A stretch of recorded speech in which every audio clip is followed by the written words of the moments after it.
Namaskar everybody and welcome to the Gita Satsang. Let us start with the Prarthana. By the Guru's grace and the will of Shri Krishna, we have all assembled for this online Satsang, for this Gita Satsang. May we have their guidance to be able to learn and adopt the things which will help us to grow spiritually. Let us chant the shlokas. Vasudeva Sutam Devam Kamsa Chanuramardanam Devaki Paramanandam Krishnam Vande Jagadgurum Krishnaya Vasudevaya Haraye Paramatmane Pranatah Kleshanashaya Govindaya Namo Namaha Namostu Te Vyasa Vishala Buddhe Pullara Vindaya Tapatra Netra Yena Tvaya Bharata Taila Purnaha Prajvalito Jnanamaya Pradipaha Ramanujataya Patram Jnana Vairagya Bhushanam Srimadvenkatanathāryam Vande Vedanta Deshikam Yo Nityamachyuta Padambuja Yukma Rukma Vyamohatastaditarani Trinaya Mene Asmadguror Bhagavatosya Dayaika Sindho Ramanujasya Charanau Sharanam Prapadye. So with prayers at the lotus feet of the Acharyas, let us start our topic for today. So we have been seeing in the second chapter, last satsang, we saw shloka number 58 and 57. And today we will take a look at the 56th shloka. So Krishna has been explaining to Arjuna about what is the nature and what are the characteristics of Astita Prajna. So in the 56th shloka, he goes further to explain about how the mind of such a person is. We saw in the previous two shlokas that he talked about how Astita Prajna is having control over his senses. Now, Krishna is talking about the next level of control, which is control of the mind. The mind is one step above the indriyas, above the sense organs. So, how such a person has a controlled mind? That is what Krishna is going to explain. So, in the 56th shloka, he says, Dukkheshvanudvignamanaha Sukheshu vigataspruhaha Vitaraga bhayakrodhaha Sthitadhir muniruchyate. The person whose mind is undisturbed in both kinds of conditions. Which two kinds of conditions? Amidst misery, in the middle of misery, in the middle of sadness and sorrow, who does not crave for pleasure, the person who is not always hankering and running after pleasures in his life, and a person who is free from three things: raga, bhaya, and krodha, attachment, fear, and anger. Such a person is called a muni, a sage, and one who is having a steady wisdom. So this kind of a person is called as a muni. Now there are many people who say that the word muni, it translates into, it comes from the word mauna, which means silence. So somebody who is silent is a muni. From this context, in this particular shloka, the context in which Krishna is using the word muni is somebody who has their mind focused solely on the Atma. So how does this shloka talk about what particular quality is Krishna talking? So as we said, the previous two shlokas were about controlling senses. Now this one and the next one, which we will take in the next satsang, these are about going higher to control the mind. Now we saw how each of these shlokas is about a particular stage of vairagya, which is called as a sanya. So in the 56th, in this shloka, Krishna is explaining about the level of ekendriya sanya. Ekendriya means to focus all your attention, or it can also refer to the indriya which is superior to other indriyas, the 11th indriya as it is called, the mind. So what is the focusing of the mind? That is what is described here. So here in this context, as we said, the word Muni has been used, the wise person, the sage. Who is this Muni? One who has three qualities. Firstly, he is able to control his senses. Secondly, he is able to control his mind. And most importantly, he has his buddhi firmly focused on the Atma. So somebody who has all these three qualities, all these three abilities, is a person who qualifies to be called as a Muni. So just sitting in the forest, just going away far from the householder life, just going away from all people, is not the quality that is used to describe who is a Muni. Who is the Muni actually? He should be the one who has control over his senses. He is the one who has control over his mind. And his buddhi is focused on the Atma. That means he has understood that the Atma is different from the body.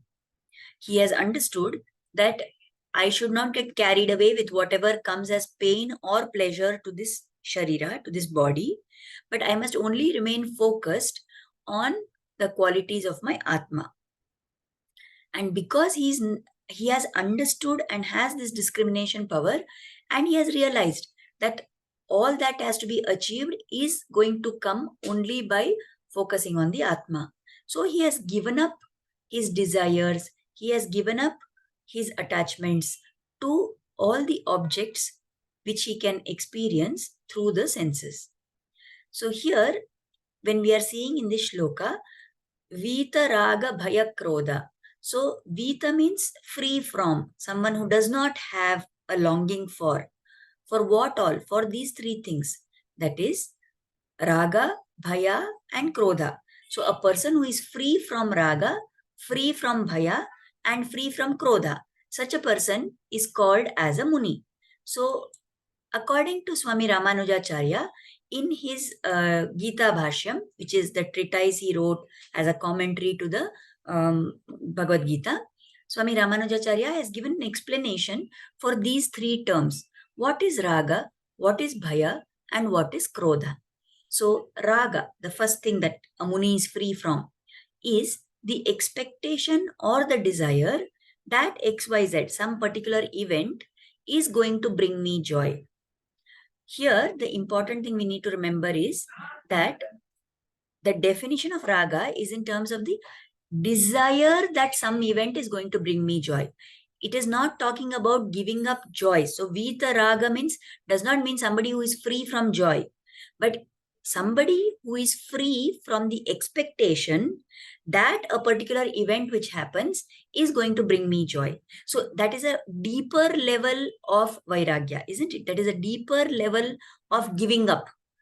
If I say that I have given up joy, like I have given up, say, eating ice creams, because eating ice creams is going to bring me joy. So giving up the action of eating the ice cream is one level. Giving up the expectation that eating the ice cream is going to bring me joy, giving up that is a deeper level of giving up, isn't it? So raga is explained in the context of having a desire that something is going to give me happiness. So a Muni is somebody who has given up even that expectation of the joy from the particular event. So when someone is given up expecting that an event will give him joy, then whatever happens, if that event actually turns out right also, he is not going to experience any great joy and pleasure out of that. So that is the definition given for raga. What is bhaya? Bhaya is fear. Fear of what? Fear of two things. And this is something that all of us have. Fear of losing what is priyam and fear of gaining what is apriyam. So what are these terms, priyam and apriyam? Priyam is something which is going to be conducive to me. Priyam is something which I like. Priyam is something which I feel is good for me. Something which is my desire. And what is apriyam? Something which I don't want, something which is disliked by me, something which I think is not going to be good for me. So what is the bhaya that a normal person has? He has some things which he likes. He has certain likings. He has certain desires. And he thinks that he may lose these things which he likes. So that is one part of bhaya. But then there is another part of bhaya, that something which I don't like, I will gain that. Like, for example, suppose I am a kind of person that I like to be talking with a lot of friends all the time. So what is priyam for me? That I have lot of friends and I can keep talking with them. So bhaya is my fear that I will lose this, that I will lose the friends, that my friends will not be there to talk to me, and I will be having no one to talk to. That is one part of bhaya. What is the other part of bhaya? What is apriyam to me? Being alone, having nobody. That is apriyam to me. So I have fear that I will gain that state, that I will lose all my friends and then I will have nobody to talk to.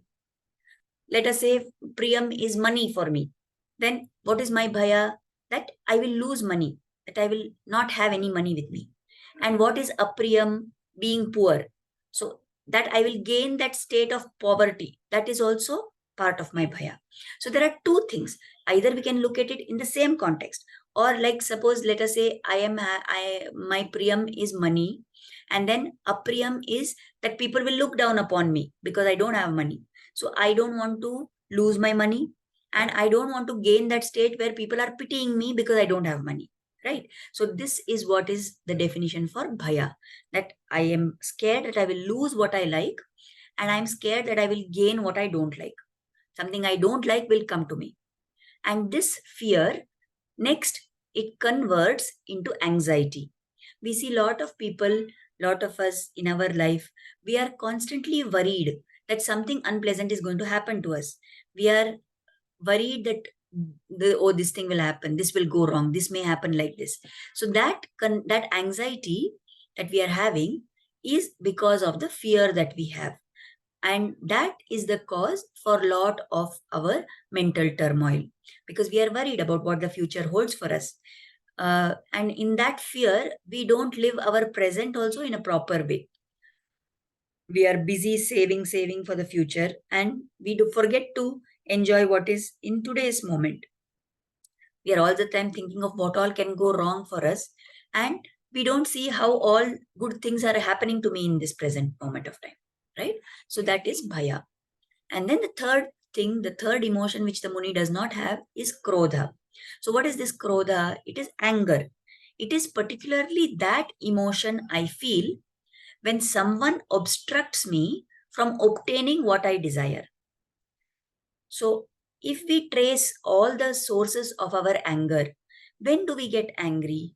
We get angry when something happens in a way that is against my wish. So there is something which I want to have, or there is something that I want to go a particular way.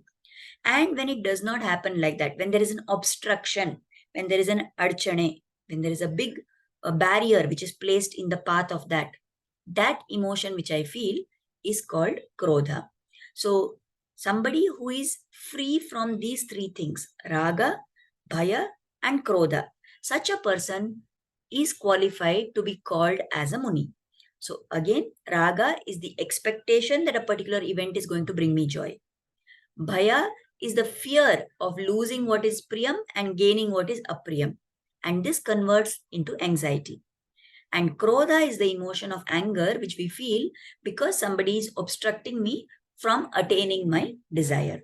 So to understand this, the acharyas give an example to understand these three qualities. Suppose, let us say, I have a desire that my child should get very good marks in the exam. I want that he should score 99% marks in the exam. So that is raga. It's the desire. It's the expectation which I am having of some favorable outcome. Now, what is my fear but that he will score less marks? That is bhaya. And then when I have this desire and I have this fear also in my mind, and the next day I have been thinking about all this, and the next day I see that my son is simply sitting and watching TV instead of studying. What happens then? I now have this emotion of krodha, right? So all this is before the event actually happens. Then finally, when I go and see the marks and I realize that, oh, he has scored only 35%, then I feel dukkha. But what came before the event, the expectation that it should be good, the outcome should be good, that was raga. The fear that I had that something bad will happen, that is bhaya. And the anger I feel when something is not happening as per my wish, that is krodha.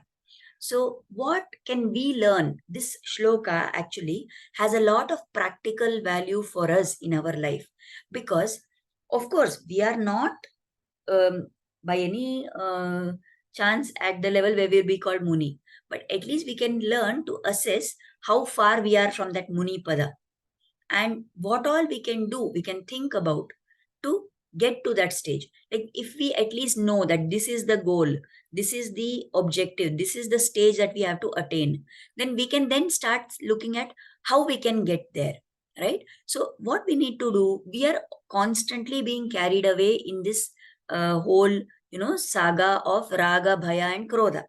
All the time we have our expectations that things should happen like this, things should happen like that. Then we have our fears and our insecurities about how things will go wrong. And then we have anger that things are not happening as per my wish. So we need to, every time we feel these emotions, we need to find out what is triggering those particular emotions in me. In what situations do I feel more these emotions? Then we can also look at, say, a few months back, how was I with respect to these things? Few years back, how was I with respect to these things? Today, how am I? And then if I keep track, I can see in the future also about whether I'm able to change the number of times at least that I feel these emotions. I will not be able to let go completely of this raga, bhaya and krodha. But have I evolved in being able to handle these things? Have I evolved to the stage where the number of times that I feel these emotions has reduced? That much at least we can look at, right? Let us say, for example, I'm the kind of person that I want XYZ job to be done in this particular way by my spouse, by my child, whatever. Now, my expectation that it should go like that is the raga. So, let me look at myself.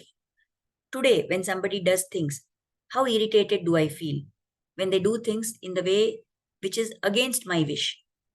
Somebody is behaving against my instructions. How am I feeling about that? This same quality, if it was there in the past also, people were not listening to me in the past. How was I?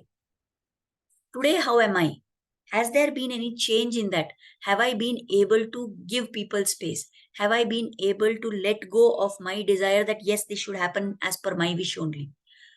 That will tell me whether I have moved forward towards becoming little more sattvic person, or am I still stuck in that same level where I was 10 years ago? Right? So if we learn to, at least we realize that, okay, so far we've been going along thinking that this is the way it is. What I am telling my way is the correct way. So people should be doing like that, right? Or I have been worrying over things because, yeah, that is the way everybody worries over these things. Or I've been getting angry when things don't happen as per my wish. And I've been feeling that I'm justified in being angry with this event or with this person. Now, at least we know that it is not advisable to have these emotions because till we have these emotions, it shows that we are going to be constantly affected by the good and the bad which happens in our life. Now we know that there is going to be good, there is going to be bad.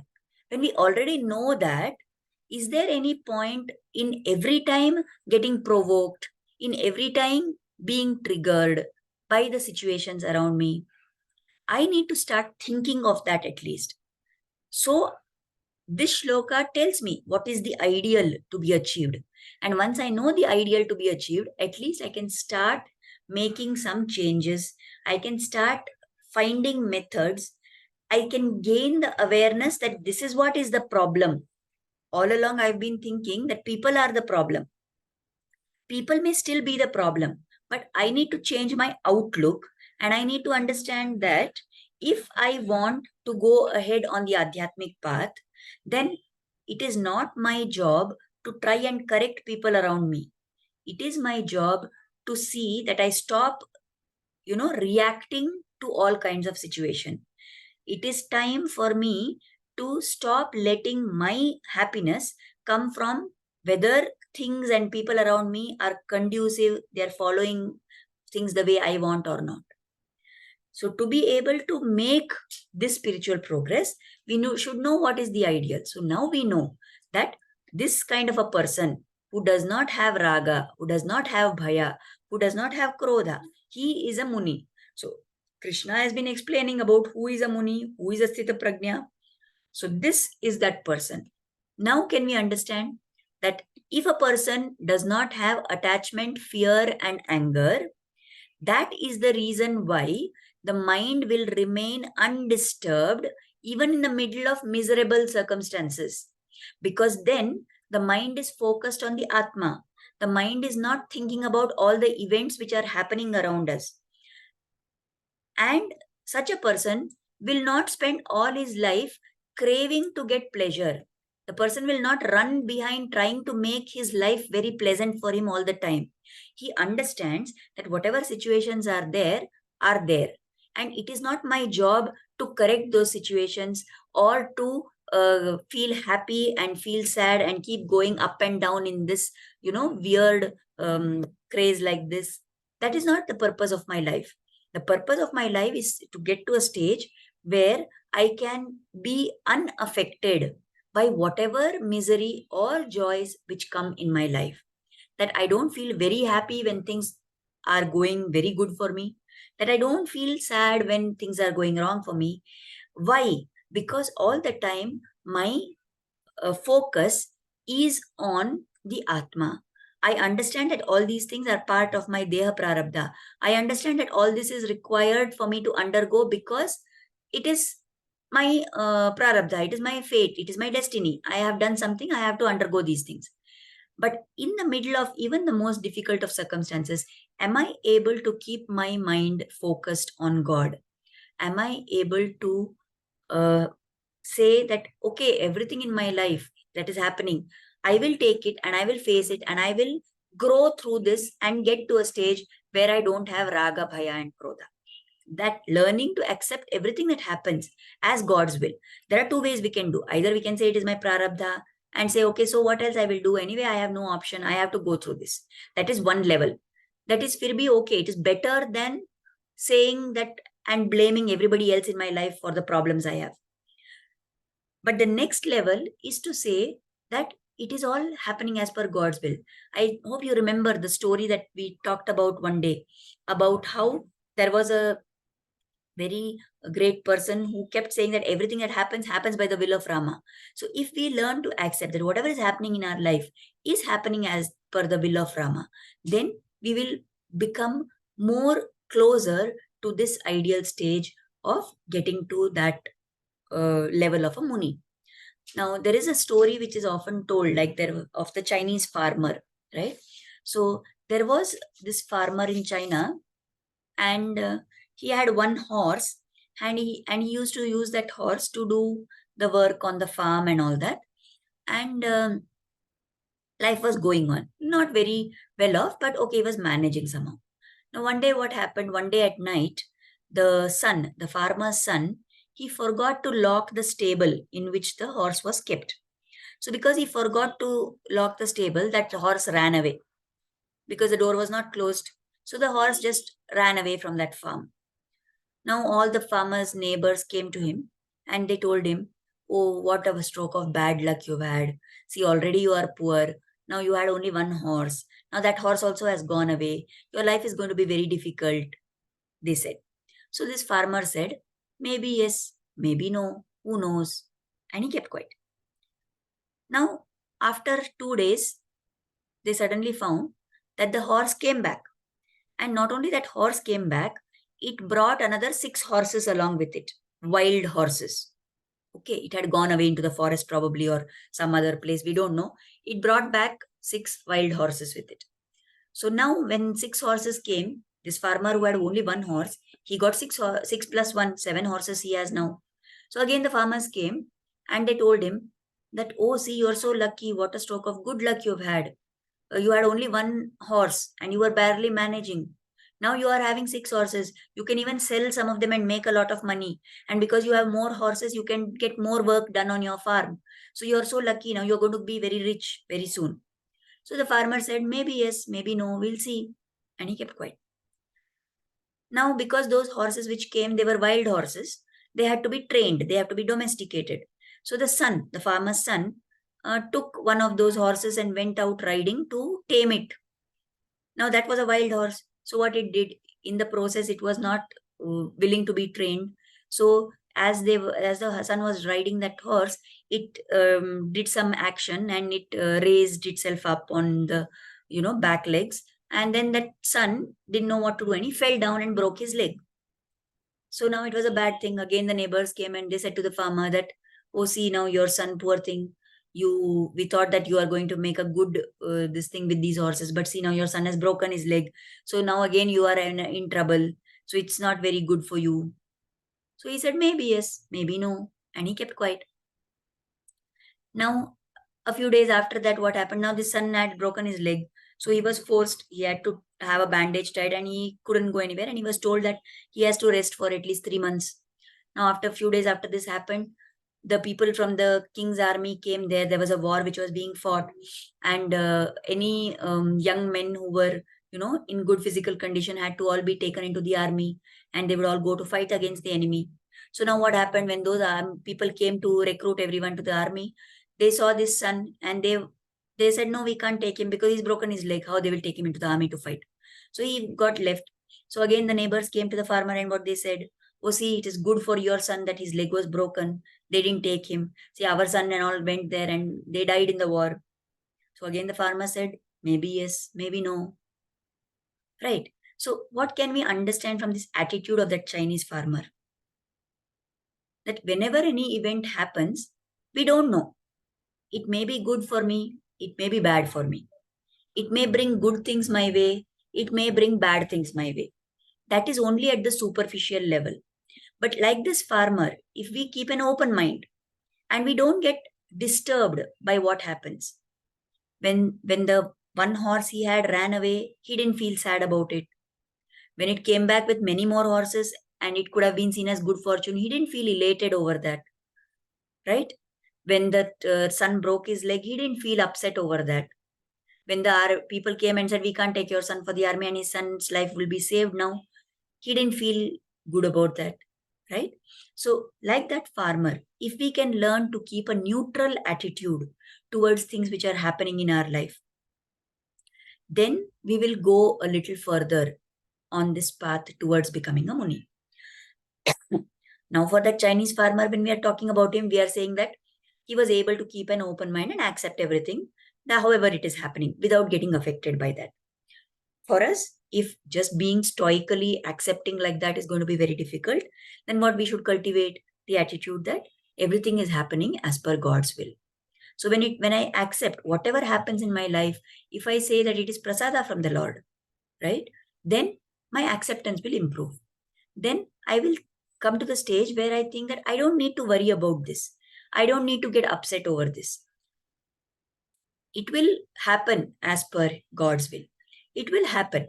I should actually look at things, negative events, difficulties, and even the good things as a test.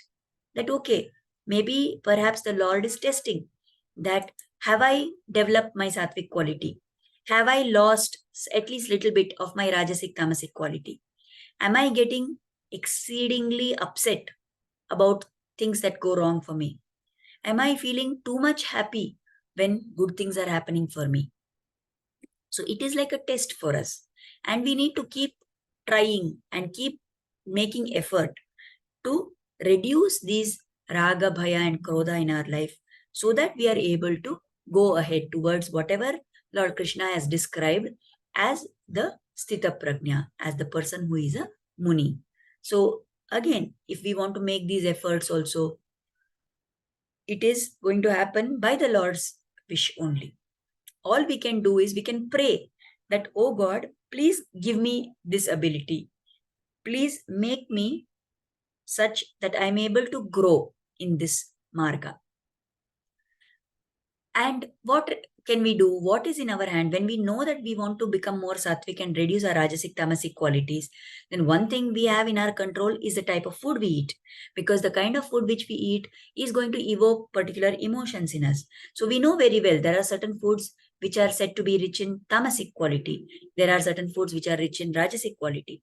And there are foods which are going to improve our sattvic qualities. So if we can follow that method of eating with discretion, giving up foods which increase the negative tendencies in us, eating food which increase our positive tendencies, sattvic tendencies. We can do that. Second thing we can do is we can offer whatever we are going to eat. Before eating, we can offer it to the Lord and consume it as His prasad. And when we keep something in front of God and pray to Him and we take it as His prasad, then what happens? If it has gone into his mouth and come, then definitely it is going to be full of sattvikata. And when I consume that, it is going to improve my sattvikata. So that is the second thing that I can do, right? And I can keep getting this awareness that all the time, whatever I am doing, is this thing going to increase my sattvic quality? Is it going to increase my rajasic tamasic qualities? By doing that, we can get into this mode where we become more receptive to become more sattvic. So by doing these simple things, we can try and we can grow in this direction towards becoming Sthita Prajna. So let us pray that Krishna will bless us to be, moving on this path, because only by his blessings it will happen. We should put what efforts we can, but we must also realize that it is by the God's blessings only that we are going to go ahead on this path. So let us pray that Krishna blesses us with this quality. And now we have reached the end of the satsang for today. So let us offer Kritagnyata, let us offer gratitude at the lotus feet of Sri Krishna and Guru for inspiring us to start and join this satsang. And let us pray for their blessings and grace to always be on us. I hope all of you had a very nice Janmashtami. Because it was celebrating festival in my house also, I didn't have time to conduct the satsang yesterday. And we will see in the next satsangs, we will take up some more concepts, some more stories from the life of Krishna. And we will learn from all that and hope that Krishna will bless us to go ahead on the spiritual path. Thank you. Thank you, everybody. Many people are saying thank you in the chat. Thank you so much. We will meet again next Thursday. Namaskar.